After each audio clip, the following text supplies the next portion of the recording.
Hello दोस्तों, आप सबका फिर से स्वागत है। चलिए आज हम आगे बढ़ते। तो देखिए दोस्तों, पिछले किसी एक लेक्चर में आपने पढ़ा ही होगा मेंडेलियस पीरियोडिक टेबल के बारे में, और पिछले लेक्चर में हमने पढ़ा था मॉडर्न पीरियोडिक टेबल के बारे में। तो हम आज जानेंगे मेंडेलियस पीरियोडिक टेबल और मॉडर्न पीरियोडिक टेबल में डिफरेंस क्या था। तो चलिए स्टार्ट करते। तो देखिए आपके सामने जो दिख रहा है ये है पीरियोडिक टेबल, जो है वो है मेंडेलियस का पीरियोडिक टेबल। जैसे कि मैंने लिखा है डेवलप ड्यूरिंग 1869 टू 1872, ये पीरियोडिक टेबल मेंडेलियू ने बनाया था। और वैसे ही दूसरी स्लाइड पे आपको दिख रहा होगा ये है मॉडर्न पीरियोडिक टेबल, जो हेनरी मोसले ने बनाया था 1913 में। तो देखिए दोस्तों, आज हम जानेंगे इन दोनों में क्या डिफरेंस है। तो चलिए सबसे मेन डिफरेंस क्या है। तो देखिए सबसे मेन डिफरेंस ये है कि ये जो टेबल बना हुआ है मेंडेलियू का ये जो टेबल बना हुआ है वो टोटली किसके ऊपर डिपेंड है। तो ये टोटली डिपेंड है एटॉमिक मास पे, क्योंकि मेंडेलियू का लॉ क्या था, the properties of element are periodic function of their atomic masses. ये मेंडेलियू का कहना था। मतलब जो प्रॉपर्टीज है एलिमेंट की वो पूरी तरह से किस पे डिपेंड करती है, एटॉमिक मास पे, ऐसा मेंडेलियू ने कहा था। और उन्होंने ये पीरियोडिक टेबल बनाया था एटॉमिक मास के बेस पे।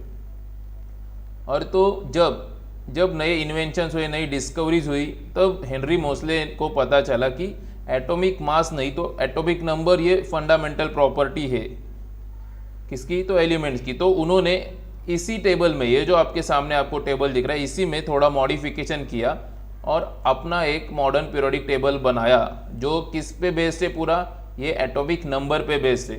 तो पहला मेन डिफरेंस यही हुआ कि मेंडेलियू का जो पीरियोडिक टेबल है वो बेस्ड है एटॉमिक मास पे, और जो मॉडर्न पीरियोडिक टेबल है वो बेस्ड है एटॉमिक नंबर पे। देखो तो मॉडर्न पीरियोडिक लॉ भी क्या कहता है, the properties of elements are periodic function of their atomic numbers. ठीक है, तो ये पहला मेन डिफरेंस हो गया। तो देखिए जैसे हमने पिछले लेक्चर्स में पढ़ा था कि मेंडेलियू के पीरियोडिक टेबल के कुछ डीमेरिट्स थे, ये इस मॉडर्न पीरियोडिक टेबल में दूर हो गए। तो कौन से डीमेरिट्स थे एक बार वो भी देख लीजिए। ये देखिए, जैसा आपको यहाँ पे पहला डीमेरिट दिख रहा है कि the whole number of atomic mass of the elements cobalt and nickel is the same. तो देखिए अगर हम मेंडेलियू के पीरियोडिक टेबल में देखें तो आपको दिख जाएगा कि जो होल नंबर, एटॉमिक मास का होल नंबर है, देख लीजिए आपको यहाँ पे दिख जाएगा कोबाल्ट एंड निकेल, जो होल नंबर, सिर्फ पॉइंट के बाद का मत देखिए, सिर्फ होल नंबर देखिए, दोनों सेम है 58। तो ये जो होल नंबर था वो सेम था। तो यहाँ पे एक बड़ा कन्फ्यूजन था कि कौन सा एलिमेंट पहला रखा जाए पीरियोडिक टेबल में। तो मॉडर्न पीरियोडिक टेबल में ये समस्या हल हो गई, ये प्रॉब्लम सॉल्व हो गया। अभी हम मॉडर्न पीरियोडिक टेबल में देखते हैं। तो देखिए मॉडर्न पीरियोडिक टेबल में आपको यहाँ पे कोबाल्ट और निकेल, देखिए कोबाल्ट 27 एटॉमिक नंबर और निकल 28 एटॉमिक नंबर। तो कोबाल्ट और निकेल के जो एटॉमिक नंबर है उनके बेस पे ये था। तो कोबाल्ट का पोजीशन पहला मिल गया, निकेल को पोजीशन बाद में मिल गया। मतलब जो ये प्रॉब्लम था वो पूरी तरह से सॉल्व हो गया। ये दूसरा डिफरेंस हो गया। ठीक है, ये दूसरा डिफरेंस हो गया मेंडेलियू और मॉडर्न पीरियोडिक टेबल में। आगे चलते, आगे देखते हैं दोस्तों। देखिए ये बहुत मेन चीज़ थी कि a challenge was posed in placing the isotopes in his मतलब मेंडेलियूज पीरियोडिक टेबल। एक बड़ा चैलेंज आ गया क्योंकि मेंडेलियू के टाइम में डिस्कवरी हुई थी आइसोटोप्स की। तो आइसोटोप्स क्या होता है, isotopes are those element which have similar chemical properties but different physical properties. तो अभी आइसोटोप्स की जगह के बारे में बहुत कन्फ्यूजन होने लगा, क्योंकि आइसोटोप्स में जो एटॉमिक नंबर होता है वो तो सेम होता है। एटॉमिक नंबर मतलब नंबर ऑफ प्रोटॉन्स, वो कैसे रहते हैं, सेम रहते हैं, और वो केमिकल प्रॉपर्टीज भी सेम शो करते हैं, पर उनका जो मास नंबर होता है वो डिफरेंट होता है। और मास नंबर डिफरेंट होने के कारण वो फिजिकल प्रॉपर्टीज डिफरेंट शो करते हैं। और अगर हम देखें तो ये जो पीरियोडिक टेबल था, मेंडेलियू का जो पीरियोडिक टेबल था वो बेस्ड था एटॉमिक मासेस पे। तो अगर हम बात करें जैसे क्लोरीन का क्लोरीन 35 और दूसरा क्लोरीन का अगर हम आइसोटोप देखें तो क्लोरीन 37। देखिए तो मास नंबर अलग है। अगर एटॉमिक नंबर की बात करें तो क्लोरीन का एटॉमिक नंबर है 17, तो दोनों में एटॉमिक नंबर कैसा है, सेम है, पर यहाँ पे मास नंबर कैसा है, मास नंबर अलग अलग है। और जैसे कि मेंडेलीव ने कहा था कि ये जो पीरियोडिक टेबल है कंप्लीटली एटॉमिक मास पे बेस्ड है। तो अगर इस टेबल में हम अगर increasing order of atomic number से एलिमेंट को अरेंज करेंगे तो क्लोरीन 35 को एक अलग बॉक्स मिलेगा और क्लोरीन 37 को एक अलग बॉक्स मिलेगा। पर प्रॉब्लम ये थी कि केमिकल प्रॉपर्टीज तो दोनों की परफेक्टली सेम है। तो केमिकल प्रॉपर्टी सिमिलर है तो इन दोनों को एक ही बॉक्स में रखा जाए या फिजिकल प्रॉपर्टीज अलग है इसीलिए दोनों को अलग बॉक्स में रखा जाए, ये एक बड़ा प्रॉब्लम अराइज हो गया था। तो इस प्रॉब्लम को ओवरकम कर दिया मॉडर्न पीरियोडिक टेबल में। अभी आप देख सकते हो जैसे कि मॉडर्न पीरियोडिक टेबल था जो एटॉमिक नंबर पे बेस्ड है, इसीलिए एटॉमिक नंबर तो क्लोरीन के आइसोटोप का और क्लोरीन का सेम ही है, इसीलिए क्लोरीन को एक ही जगह मिली, क्लोरीन 17 हेलोजन ग्रुप में फिट हो गया। तो ये ओवरकम कर दिया मॉडर्न पीरियोडिक टेबल ने, तो एक डिफरेंस हो गया।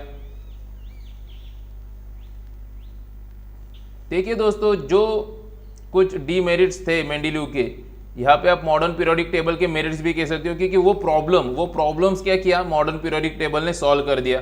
देखिए अभी थर्ड प्रॉब्लम क्या है, थर्ड प्रॉब्लम क्या था मेंडेलीव पीरियोडिक टेबल में, तो when the elements are arrange in increasing order of atomic masses the rise in atomic mass is not uniform. तो ये भी देख लेते हैं हम कि देखिए मेंडेलीव ने क्या किया था, जो एलिमेंट्स थे वो इंक्रीजिंग ऑर्डर ऑफ एटॉमिक मास में अरेंज किए थे, पर देखिए जो इंक्रीज हो रहा है वो सिमिलर नहीं है। देखिए जैसे आप या इन दोनों में डिफरेंस देखें तो इन दोनों में तकरीबन डिफरेंस 5.9 का दिख रहा है। लिथियम और बेरिलियम में डिफरेंस देख लीजिए, नियर बाय 2 पॉइंट कुछ तो दिख रहा है, नियर बाय 2 पॉइंट समथिंग।